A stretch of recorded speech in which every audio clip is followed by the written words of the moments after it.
Hello friends, तो आज का हमारा टॉपिक है नागरिकता। अगर हम नागरिकता की बात करते हैं तो ये हमारा पार्ट 2 से ली गई है और इसमें जो आर्टिकल हैं 5 से लेकर 11 तक। अगर हम नागरिकता की बात करते हैं तो नागरिकता हमारी इंग्लैंड से ली गई है। तो चलिए आज का सेशन हम स्टार्ट करते हैं क्वेश्चन नंबर 1 से।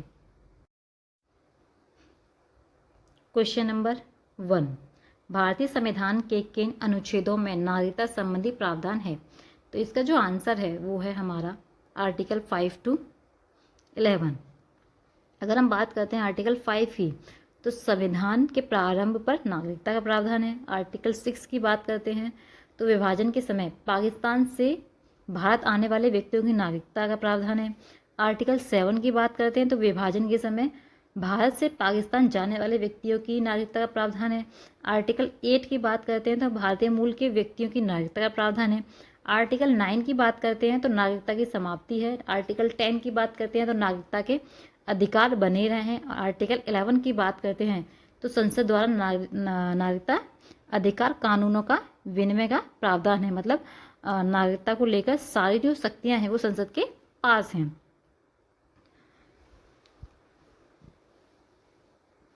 नेक्स्ट क्वेश्चन, क्वेश्चन नंबर 2, भारतीय संविधान निम्नलिखित में से कौन सी नागरिकता प्रदान करता है?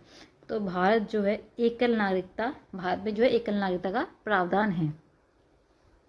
नेक्स्ट क्वेश्चन, क्वेश्चन नंबर 3, किसी अनुच्छेद के तहत संसद को नागरिकता के संबंध में कानून बनाने का अधिकार प्रदान करता है?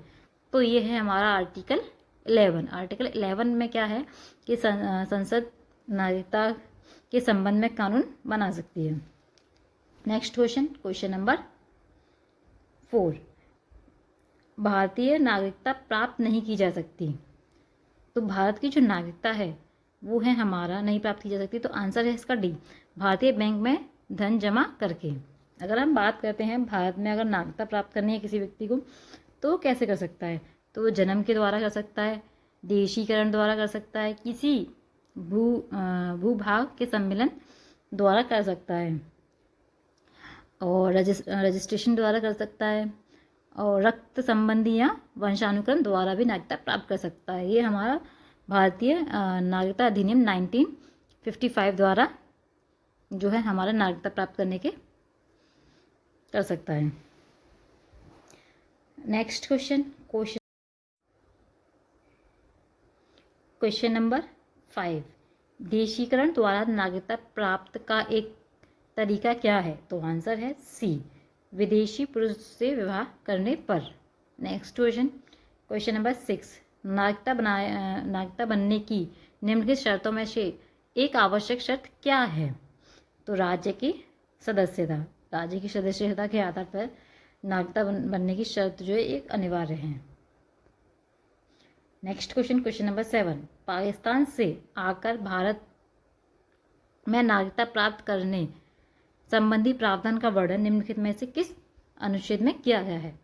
तो इसका जो आंसर है वो है हमारा आर्टिकल 6। आर्टिकल 6 में ये प्रावधान है कि पाकिस्तान से भारत आने वाले व्यक्तियों की नागरिकता का प्रावधान है। अगर इसमें हम बात करते हैं तो कोई व्यक्ति जो 19 जुलाई 1947 से पहले भारत आया था उससे भारत का नागरिक माना जाएगा यदि उसके माता पिता या दादा दादी में से किसी एक का जन्म भारत में हुआ हो। और बात करते हैं 19 जुलाई 1949 के बाद पाकिस्तान से भारत आने वाले व्यक्ति को पंजीकरण की प्रक्रिया के द्वारा गुजरना आवश्यक है, तो उसको भारतीय नागरिकता प्रदान की जाएगी।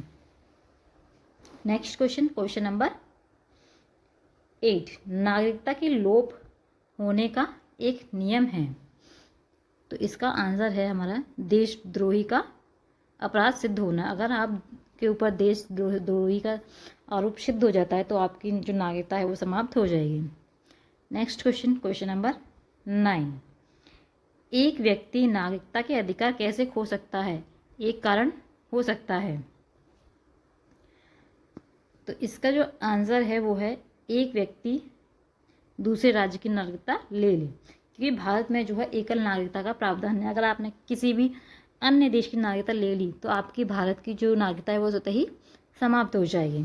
नेक्स्ट क्वेश्चन, क्वेश्चन नंबर 10, निम्नलिखित में से कौन सी शर्त भारत की नागरिकता प्राप्त करने के लिए नहीं है? तो इसका आंसर है डी, संपत्ति स्वामित्व, मतलब property ownership. Next question, question number 11, Bharat की नागरिकता निम्नलिखित में से किस प्रकार प्राप्त की जा सकती है? इसका जो आंसर है, जन्म से भी की जा सकती है, वंशानुक्रम द्वारा भी की जा सकती है, देशीकरण द्वारा भी की जा सकती है, तो उपयुक्त सभी। तो हम भारतीय नागरिकता अधिनियम 1955 के द्वारा अगर बात करते हैं तो हम जन्म द्वारा, रक्त संबंधी या वंशानुक्रम द्वारा, या फिर रजिस्ट्रीकरण द्वारा या देशीकरण द्वारा, किसी भूभाग के सम्मेलन द्वारा भी हम जो है भारत की नागरिकता प्राप्त कर सकते हैं। नेक्स्ट क्वेश्चन, क्वेश्चन नंबर 12, नागरिकता प्राप्त करने व खोने के विषय में विस्तार से चर्चा कहाँ की गई है? तो इसका जो आंसर है वो है हमारा 1955 की नागरिकता का कानून से। तो आंसर हो जाएगा इसका हमारा B. Next question, question number 13, किसी व्यक्ति की भारतीय नागरिकता निलंबित की जा सकती है? तो इसका आंसर चलिए देखते हैं क्या होगा। यदि कोई व्यक्ति स्वेच्छा से दूसरे देश की नागरिकता ग्रहण कर ले तो ये हमारा ठीक है। अगर कोई व्यक्ति किसी दूसरे देश की नागरिकता ग्रहण कर लेता है स्वेच्छा से, तो उसकी जो भारत की नागरिकता होगी वो निलंबित हो जाएगी। नेक्स्ट देखते हैं, यह यदि वह नागरिकता के दायित्व से परिचित नहीं है, तो ये नहीं होगा, ये गलत है। यदि भारत सरकार को यह विश्वास हो जाए कि नागरिकता छलपूर्वक प्राप्त की गई है, तो ये भी हमारा ठीक है। अगर भारत सरकार को ये पता चल जाए कि किसी व्यक्ति ने जो भारत की नागरिकता जो ली गई है वो छलपूर्वक ली गई है, मतलब किसी धोखे से ली गई है, तो उसकी जो नागरिकता होगी वो समाप्त हो जाएगी। नेक्स्ट देखते हैं, यदि कोई व्यक्ति जन्म से देश का नागरिक है किंतु किसी विदेश राष्ट्र से युद्ध के दौरान वह शत्रु की सहायता पहुंचाने की गतिविधियों में लिप्त पाया गया, तो ये भी हमारा ठीक है। अगर कोई भी व्यक्ति जो मतलब है जन्म से भारत का नागरिक है लेकिन किसी देश के लिए उसने हमारे यहाँ का शत्रु के रूप में काम किया हो, तो मतलब वही एक तरह से देशद्रोही का काम किया हो, तो उसकी नागरिकता को भी निलंबित कर दिया जाएगा। तो इसका जो आंसर हो जाएगा वो सी हो जाएगा, 1, 3 and 4। Next question, question number 14, नागरिकता संशोधन अधिनियम 1992 के अनुसार, तो इसमें अब बात करते हैं, तो किसी भी बच्चे को भारत में जन्म लेने के कारण स्वतः भारतीय नागरिकता नहीं दी जाएगी, तो ये ठीक है हमारा। इसमें भारतीय पुरुष से विवाह करने वाली विदेशी महिला को भारतीय नागरिकता प्राप्त करने का अधिकार है, तो ये भी ठीक है हमारा। ये सारी जो बातें हैं वो 1992 के अधिनियम में लिखी हुई हैं। और इसी को देखते हैं, भारत के बाहर पैदा होने वाले बच्चे को यदि उसकी माँ भारतीय है तो उससे भारतीय नागरिकता प्राप्त होगी, तो ये भी ठीक है। तो उपयुक्त सभी इसके जो आंसर हो जाएंगे। नेक्स्ट क्वेश्चन, क्वेश्चन नंबर 15, कितने वर्षों तक लगातार बाहर रहने पर नागरिकता स्वतः ही समाप्त हो जाएगी? तो इसका जो आंसर है वो 7 वर्षों तक कोई व्यक्ति भारत से बाहर रहा हो तो उसकी जो भारत की नागरिकता होगी वो स्वतः ही समाप्त हो जाएगी। नेक्स्ट क्वेश्चन, क्वेश्चन नंबर 16, ऐसे सभी व्यक्ति जो देश या उसके पश्चात भारत में जन्म ग्रहण किए हों उन्हें जन्मजात भारतीय नागरिक साझा जाएगा। तो इसका जो आंसर है वो है सी, 26 जनवरी 1950। नेक्स्ट क्वेश्चन, क्वेश्चन नंबर 17, निम्नलिखित में से किस स्थिति में किसी भारतीय व्यक्ति की भारतीय नागरिकता समाप्त हो सकती है? त्यागने पर, ये ठीक है। पर्यावासन द्वारा, वंचित किए जाने पर, उपयुक्त सभी। अगर हम बात करते हैं जो हमारी भारतीय नागरिकता समाप्त होने के जो प्रमुख जो हैं 3 आधार हैं, एक तो त्याग, दूसरा है विसर्जन और तीसरा है निसर्जन। अगर हम त्याग की बात करते हैं तो कोई व्यक्ति अपनी स्वेच्छा से मतलब अपनी इच्छा के अनुसार भारत की नागरिकता छोड़ना चाहता है तो वो छोड़ सकता है। और अगर हम बात करते हैं विसर्जन में, तो विसर्जन में जैसे कि कोई व्यक्ति भारतीय नागरिकता स्वेच्छा से किसी अन्य देश की नागरिकता प्राप्त करता है। और निसर्जन की बात करते हैं तो जैसे कि धोखाधड़ी या गलत तथ्यों द्वारा, देशद्रोही द्वारा, संविधान या कानून का उल्लंघन द्वारा या विदेशी नागरिक द्वारा जो है उसकी नागरिकता को समाप्त कर दिया जाएगा। नेक्स्ट क्वेश्चन, क्वेश्चन नंबर 18, निम्न में से किस स्थिति में किसी व्यक्ति को भारतीय नागरिकता से वंचित नहीं किया जा सकता? तो इसका जो आंसर हो जाएगा उपयुक्त सभी, निर्वाचन के दौरान, आपातकाल के दौरान, युद्ध के दौरान। अगर हम बात करते हैं भारतीय नागरिकता से वंचित का जो निर्णय होगा वो केंद्र सरकार के द्वारा लिया जाता है। जब केंद्र सरकार को ये भरोसा हो जाए कि किसी व्यक्ति ने जो नागरिकता ली है वो छलपूर्वक लिया या फिर वह देशद्रोही है, उस कंडीशन में जो है भारत की जो नागरिकता होगी उसको समाप्त कर दिया जाएगा। क्वेश्चन नंबर 19, भारतीय संविधान में नागरिकता का प्रावधान कब लागू हुआ? तो इसका जो आंसर है वो बी, 1949। तो हम अगर इसकी बात करते हैं नागरिकता के प्रावधान की, तो 26 नवंबर 1949 को जो है हमारा संविधान लागू हो गया था। तो उस टाइम पर जो नागरिकता का जो प्रावधान था उसको लागू किया गया, क्योंकि जो अगर हम नागरिकता के मतलब 26 नवंबर 1949 को जब कुछ जो हमारे प्रावधान थे उनको लागू कर दिया गया था, जैसे कि हमारा नागरिकता, चुनाव, संविधान के अस्थायी प्रावधान, इनको 26 नवंबर 1949 को ही लागू कर दिया गया था, जब संविधान सभा के सदस्यों ने संविधान पर हस्ताक्षर मतलब साइन किए थे। तो कुछ जो हमारे प्रावधान थे, जैसे जो मैंने बताया अभी, नागरिकता, चुनाव और संविधान के अस्थायी प्रावधान, उनको लागू कर दिया गया था। अगर हम बात करते हैं संविधान की, तो संविधान जो है हमारा 26 जनवरी 1950 को लागू किया गया था, बट जो नागरिकता का प्रावधान था वो हमारा 26 नवंबर 1949 को लागू किया गया था। नेक्स्ट क्वेश्चन, क्वेश्चन नंबर 20, भारतीय संविधान के अंतर्गत भारत के नागरिकों को वह कौन सा अधिकार प्राप्त है जो गैर नागरिकों को नहीं है?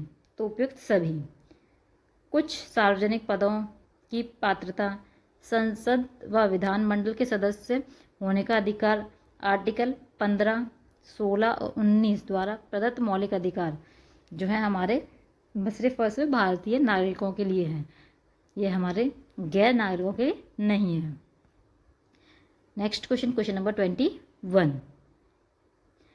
संविधान द्वारा प्रदत्त नागरिकता के संबंध में संसद ने एक व्यापक नागरिकता अधिनियम कब बनाया? तो इसका जो आंसर है वो है 1955 में। जो अगर हम बात करते हैं इस अधिनियम की, तो नागरिकता के अर्जन और समाप्ति के बारे में बताता है, मतलब कैसे नागरिकता ली जा सकती है और नागरिकता को कैसे समाप्त किया जा सकता है। अगर हम बात करते हैं नागरिकता अधिनियम की, अभी तक नागरिकता अधिनियम 1955 में अभी तक 6 बार जो है संशोधन किया गया है। तो अगर हम बात करें तो कब कब किया गया है, तो 1986 में किया गया है, 1992 में किया गया है, 2003 में किया गया है, 2005 में किया गया है और 2015 और 2019 में किया गया है। चलिए नेक्स्ट क्वेश्चन हमारा है 22, भारत में एकल नागरिकता की अवधारणा अपनाई गई है, तो ये कहाँ से ली गई है? हमारी इंग्लैंड से। Next question, question number 23, Bharat में रहने वाले ब्रिटिश नागरिक दावा नहीं कर सकते, तो इसका जो आंसर है वो है ए, व्यापार एवं व्यवसाय की स्वतंत्रता का अधिकार। और नेक्स्ट क्वेश्चन है हमारा 24, किस देश में दोहरी नागरिकता का सिद्धांत स्वीकार किया गया है? तो इसका जो आंसर है वो है हमारा डी, यूएसए में दोहरी नागरिकता का सिद्धांत है। क्वेश्चन नंबर 25, नागरिकता निम्नलिखित में से किन विधियों द्वारा प्राप्त की जा सकती है? तो जन्म द्वारा, वंशानुकरण द्वारा मतलब अनुवांशिकता द्वारा, और मतलब पंजीकरण द्वारा। तो इसका जो आंसर हो जाएगा वो हो जाएगा हमारा B, 1, 2 and 3। Next question, question number 26, नागरिकता प्राप्त करने के लिए शर्तें निर्धारित करने वाला समक्ष निकाय कौन है? तो जो है हमारा संसद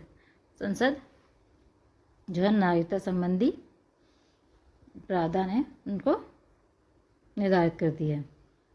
नेक्स्ट क्वेश्चन नंबर 27। भारत में एक नागरिक अपनी नागरिकता खो देगा यदि भारतीय नागरिकता का परित्याग करता है, तो ये हमारा ठीक है। स्वेच्छा से किसी अन्य देश की नागरिकता प्राप्त कर लेता है, तो ये भी ठीक है।